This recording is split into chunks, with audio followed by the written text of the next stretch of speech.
Hello everyone, it's Shane Kanto, your Wasteland reviewer, and welcome to Wasteland Talks, my weekly talk show where I talk about whatever the hell I want. And this is a very special episode. This is episode 200 of this talk show, so I've been doing this for 200 straight weeks, which is insane, pushing 4 years here, and this was just one of the shows that I added later on my YouTube channel after I already had 2 shows running. So I'm doing another edition of Ask Your Wasteland Reviewer. So I did get some questions from some people, and joining me, who's going to be reading the questions, is my wife Jess. Thank you so much for coming on. You're welcome. So let's get started, and I'll answer some of these questions that some of my followers have submitted. Are there films where the format or setting that you watched it in might have strongly affected your impression? So I know specifically this is something I bring up a lot, is that I watched Tenet along with Jess in the exact way that Christopher Nolan intended, which is in a makeshift drive-in theater with a projector screen draped across a bunch of shipping containers. Yeah, at the Navy Yard. Actually, at the Navy Yard. You had to drive through the Navy installation to get there. So that's probably a big one. I remember some of those ones that we watched there too when it got closer to winter. Like the car was fogging up the whole time. And we couldn't put it because then you couldn't you don't want your engine to run for 2 hours. Yeah, so it was a very interesting experience during COVID watching some of those films. Being alive during COVID was an interesting experience if we're being honest. Sorry, This is Shane's talk show. But. And, there's certainly some other films where it's like, I wish that I watched some of them in a theater, or, some of the ones that should have been released in theaters during COVID that, just got punted to streaming and stuff like that. Yep. But Tenet's probably the biggest example that I always bring up. Which, to be frank, I haven't watched it since then, so... No, I don't think we have. I do have it on 4K, so I'm sure it looks absolutely gorgeous when I get around to watching it again. It's better than on the side of a shipping container. For sure. From 200 yards away. Next up. What's a movie you judge people for liking? This is going to sound bad, but I'm going to say it anyway. The Terrifier movies. Shane's hot takes. It's just there's things in those films that I can certainly give merit to. What I'm criticizing and judging people for are the ones who adamantly defend these movies and act like there's something wrong with you if you have issue with how they present violence against people, especially children and stuff like that. And, this really bothers me. And, if... on some level, it's if this is something that you find really entertaining and a lot of fun, it's just good for you, I guess. But, it's pretty messed up. They're extremely mean-spirited and disgusting. And to the point where it's you could have cut this 20 seconds ago and still had the same exact effect. But then you're just keeping on doing it, and there's things that I wish I could unsee that I've seen in at least Terrifier 2 and especially Terrifier 3. So, maybe a little bit judging people for how much they love and adamantly defend the Terrifier series, but, just throwing that out there. I feel the same way about Boy Moms. There you go, Jess. Really empathize. What movie character most represents you? All in caps. That wasn't necessary. Well, clearly it was because someone put it all in caps. You. Emphasis. That would be italics, I think. There's no exclamation point. But it's all in caps. Comment below who you agree with. I put Hank McCoy, aka Beast, and more specifically not Nicholas Hoult, Sad Boy Beast from Shane's a really big fan of Broody Boys. We love the emo boy I archetype. don't think that Beast from First Class and Days of Future Past and all of that ever actually reaches becoming Hank McCoy ever. I can understand the first one where he's really young and maybe not has grown into that, But to be fair, they jump like 30 years throughout those movies, from the early 60s to the early 90s, and he never, like, grows. It's a hard 30 years in some cases for some characters. Well, no, most of them haven't aged at all in those 30 or years. they become Ian McKellen. And then they immediately become Ian McKellen after, like, I don't know, 6 more years. That's what I mean. But I love Hank McCoy so much, and I feel like if I were a superhero, that's who I would be. The big boy. I'm a big, hairy, intellectual, well-read person that it all just seems like a kind of... Well, it's funny me saying this after I shaved off all my hair. But you know... He's in aerodynamic mode. But, like, he always was a character that I was drawn to and be like, I get that. I can understand that character. Have they ever shaved him? Well, to be fair, when he first appeared in the comics, he didn't have blue skin or any of that fur. Oh. I don't know, like, at what point they decided to turn him into, like, a beast. That's what I mean. I want to see what he looks like. Well... Bald. In the movies, the X-Men films, like Last Stand, it's just Kelsey Grammer. Shave Kelsey Grammer. Kelsey Grammer. Yeah. So that Hank McCoy, that's much more my speed. And yes, I'm very excited that Kelsey Grammer's coming back to be Beast again. So, there you go. Well, that's the next question. What actor are you most excited to be coming back as Beast? No, it was not. What's the next question? What's one guilty pleasure movie? So, I'm going to preface this by saying I don't feel guilty for liking any movie that I like. He's never felt guilty a moment in his life, in fact.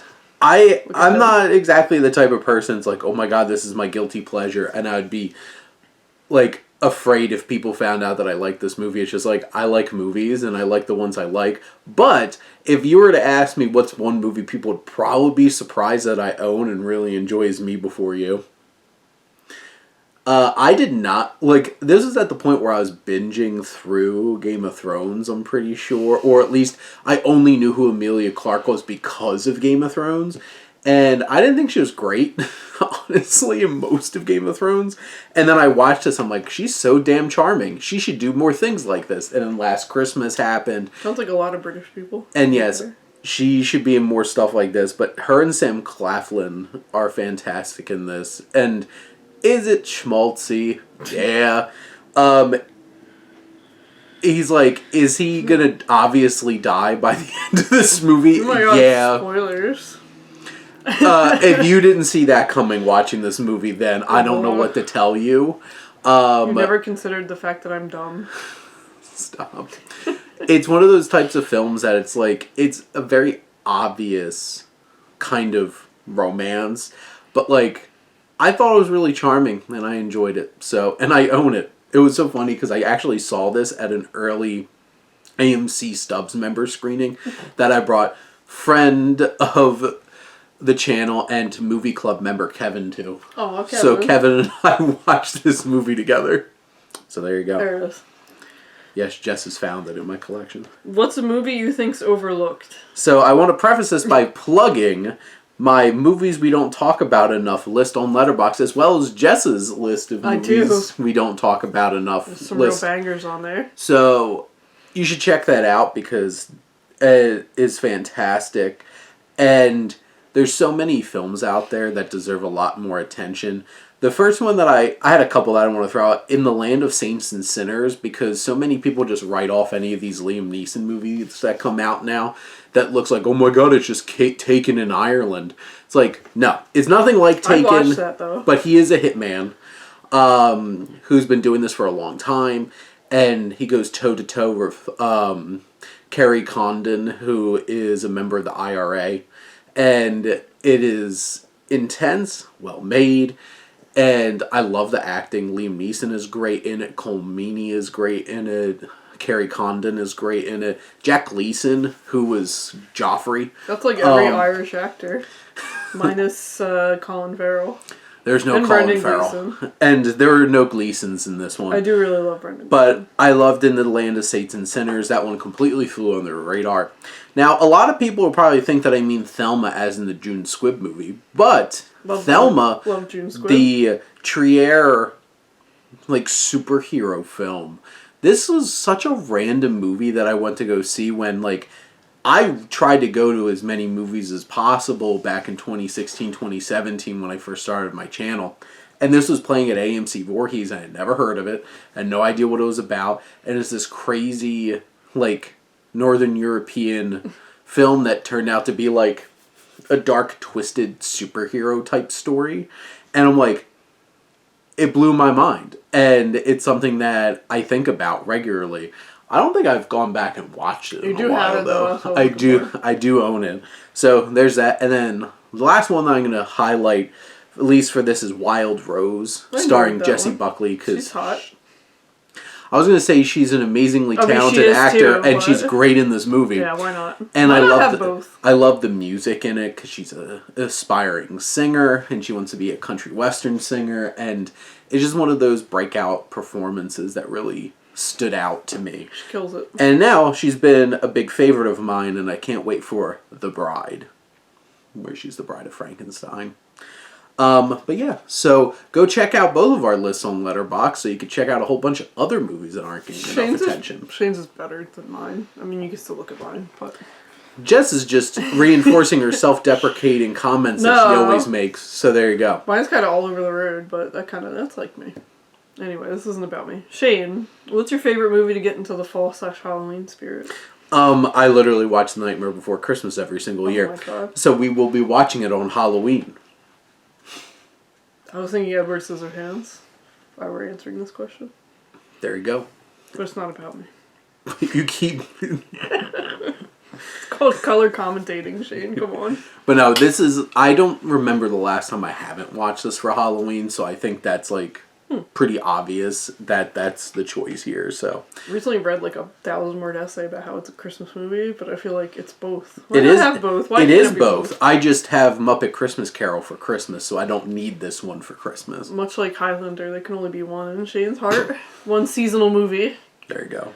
What is one of the most important changes you've seen throughout years in different films that make movie making special?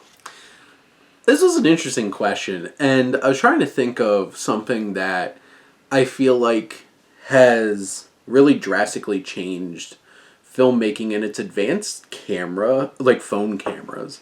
Because, like, anybody can make a movie at this point. Like, I have an actual camera here, like, on a camera stand and everything, on a tripod. But, like, phone cameras are so amazing that you could just do that. Yes, like a Tangerine or Unsane from Steven Soderbergh.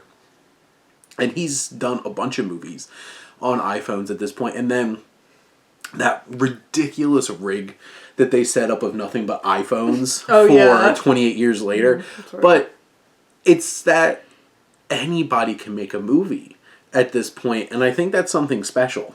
And I think that's the making movies special where, like, I've had ideas of things that I might want to, like, do. And sometimes I'm just walking around and thinking about, I could film this and turn this into some kind of movie. Like, going outside late at night one night to throw some trash out and realizing there was a train stopped in front of our house. Yeah. And I'm like, would be really creepy is it like you're like walking and creeping there around and you see something like peeking out from behind one of the train cars. See, like, I could have done that. I am afraid to look out the window in the front at night sometimes because there's the one lonely street light. Yes. I'm like, oh man, one of these times Michael Myers will be there just waiting for me to notice him. So I think that's one of the things that is really advanced filmmaking that has made movies special, where it's like it opens the door for anybody to be able to do it. All right, Chef Gusteau, for phones. Not everybody can be a filmmaker, but a filmmaker can come from anybody. Very inspirational. We love that. We love accessibility. If you could put any movie ensemble through a Final Destination story, which characters would you choose? So I would love to pick... So this is specifically movie ensemble, so I would totally pick the television cast too. But I'm going to pick the film cast of What We Do in the Shadows. And because what the great twist is that death keeps trying to kill them, but it can't because they're dead already. And playing playing into that, where, like, Death has to start getting creative with, like, things that could actually kill vampires. He just mildly inconvenienced them. Yes. So, like, and, you know, I'm not a huge fan of Death actually having a, like, personification in, like, that wispy black smoke from, like, the original we want a Final hot girl like Rio. We want hot girl Death. I mean, like, I didn't need anything. Oh. But I think this would be funny if there was some type of manifestation of Death that keeps getting more and more frustrated that it can't kill them. So that's the approach I'm going. We're making this into a horror comedy. I'm surprised we never got a Colin Robinson goes to the DMV. I guess the slow hanging the government fruit thing, yeah, I guess that was enough. Who is your favorite new director? Well, and specifically, it could be anybody who has built some traction in the last 5 years. Because that kind of changed. Well, I think it's important to point that out. That was the question, because that kind of takes out Eggers and Astor and Jordan Peele. Yeah, I don't think I would call him new anymore. Well, I think that's exactly the point. They're all So, well, that doesn't mean anything. Just because you blah, start blah, later. Quentin Tarantino, blah blah, movie shop worker. Blah. So, I put Ava Victor because their film Sorry Baby blew me away this year, and I think they are incredibly talented, both in front of the camera, writing, and directing. And I cannot wait to see what they do next. And so this was a very, very fresh one. Another one, the Filippo brothers, who are those YouTubers from Australia that made Talk to Me and Bring Her Back. Because those are back-to-back wins for me. Those were some really impressive films. And I feel like they're like the next up-and-coming big directors in horror. Along with, because, you know, A24 has just been churning out horror directors for like a while now at this point, with Astor and Eggers. Because, like, Robert Eggers is definitely my favorite recent director, who's really, like, his first film did technically come out about 10 years ago at this point. But, like, most recently, definitely Victor and the Filippo brothers are the ones that stand out to me the most. What's your favorite horror movie and why? The Shining, or The Shining. So, The Shining is definitely my favorite horror film, and I love great atmosphere, and I don't think there's a single horror film that has more atmosphere than The Shining. I'm a human.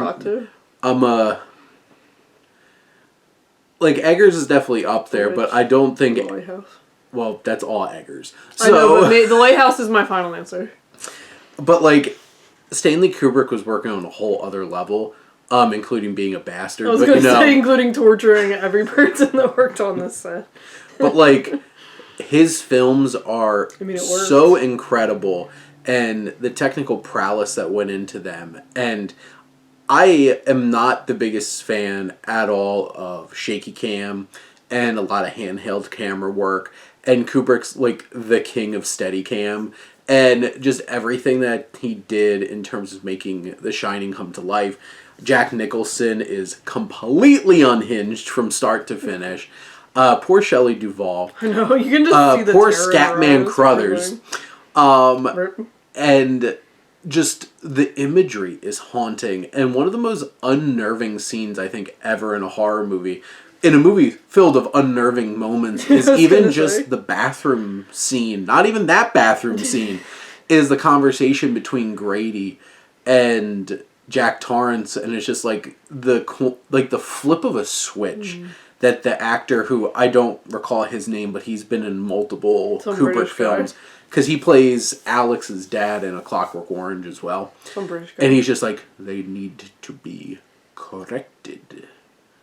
And the whole, it's like, you have always been the caretaker. And it's just like, he's gaslighting him, gaslighting gatekeep girl boss. It's one of those types of things where everything works about it. The death rattle score that's going on, and it's terrifying. The imagery is terrifying.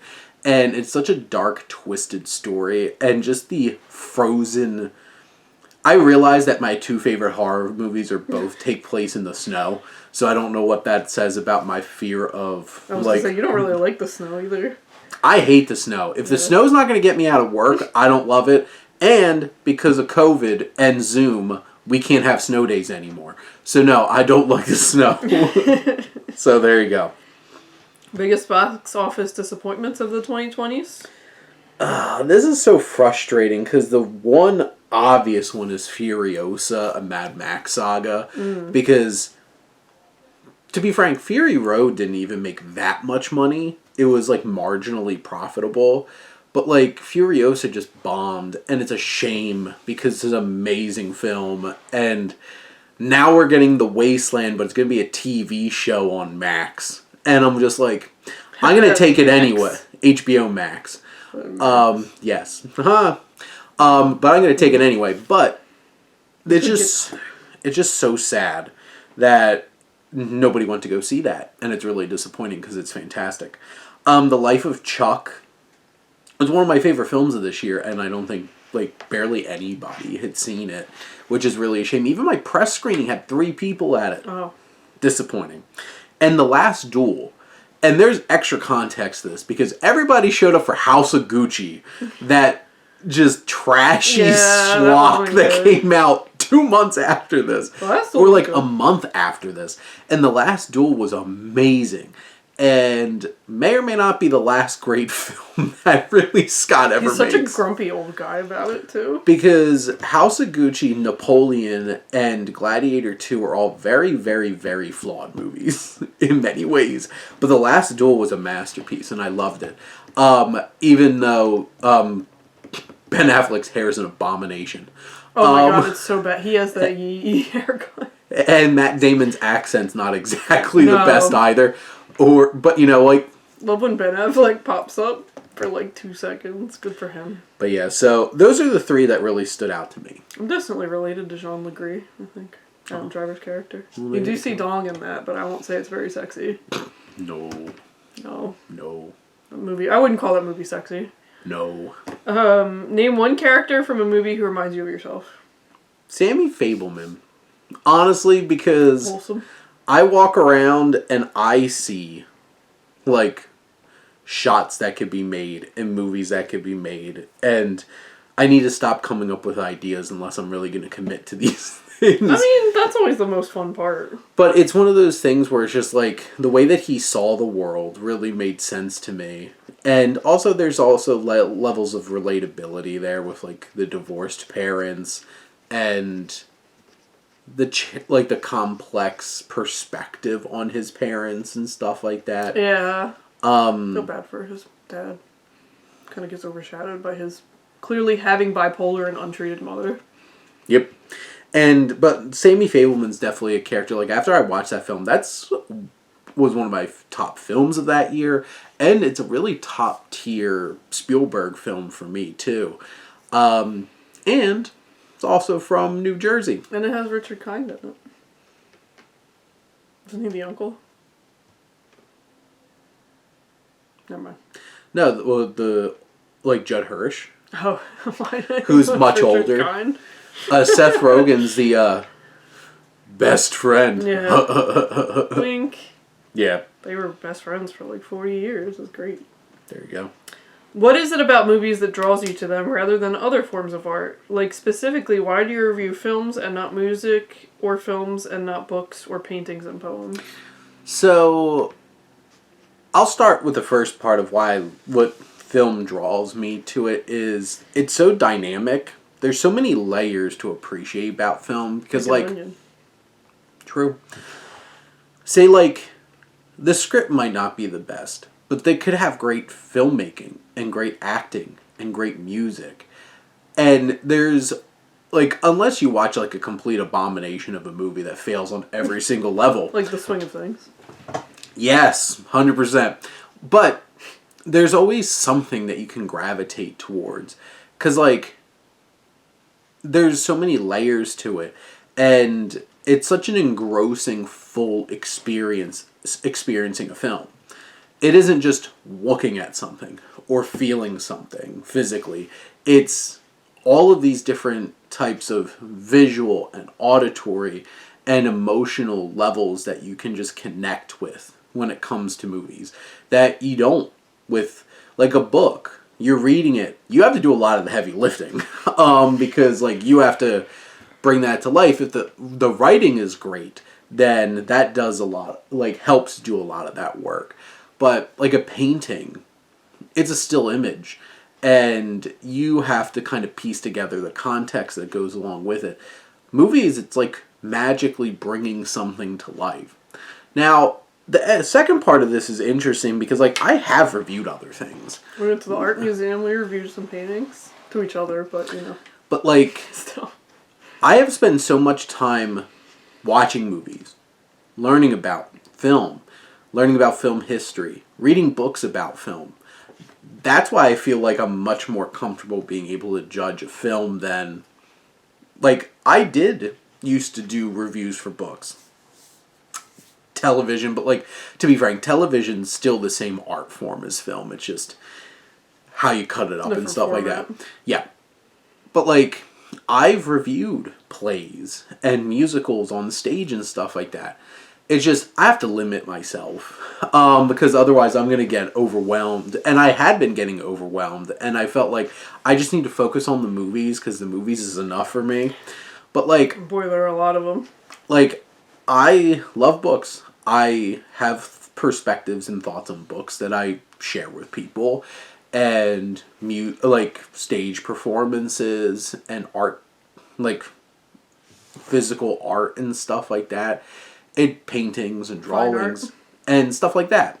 So, and music in particular. I love music. I love music a lot. I spend a lot of time listening to music. It's just, I also don't feel as well versed in, like, talking about, like, the technical aspects of music as I do feel it. I have a good grasp of, like, the technical aspects of filmmaking and stuff like that. To an extent.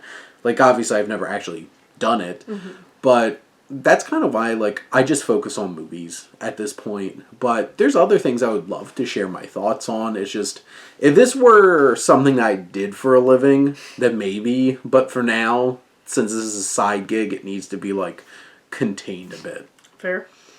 What's your favorite continuity error in a movie?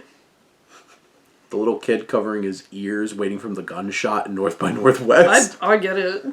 Because, like, that kid's like, this is going to be loud. Yeah, I get it. 100%. It was an inside job. The kid was a part of it. He was the mastermind. And then, last question. What movie do you think is prime for a musical remake? Dracula with puppets. Dracula musical. Dracula the musical from forgetting Sarah Marshall. Should happen. Yeah. All the puppets and everything. Come on. Yes. Make it happen, Jason Segel. And others. Mm-hmm. Mostly Jason Segel. Yes. Make it happen. Make it happen. Make it happen. There's a lot of nudity in that movie. Specifically Jason Segel's penis. Yeah. Like, I just thought of afterwards. He's also naked again. It's like, we thought we got away from that. Nope. Nope. Surprise. Which is why Harrison Ford said, nice penis, kid. When they wanted him to join Shrinking. I can't wait for Shrinking to come back. January. I would die for Harrison Ford in that. But unrelated. Jess, thank you so much for humoring me and reading the questions for me to do this. And thank all of you out there who contributed questions. I would like to do this more. Probably the next one is whatever comes first, me breaking 3,000 subscribers on YouTube or me reaching 250 episodes of this show. Make one of those happen quicker, because the other one is just going to happen in 50 weeks. On a constant timeline. So there you go. But thank all of you out there for always tuning in and supporting your Wasteland Reviewer.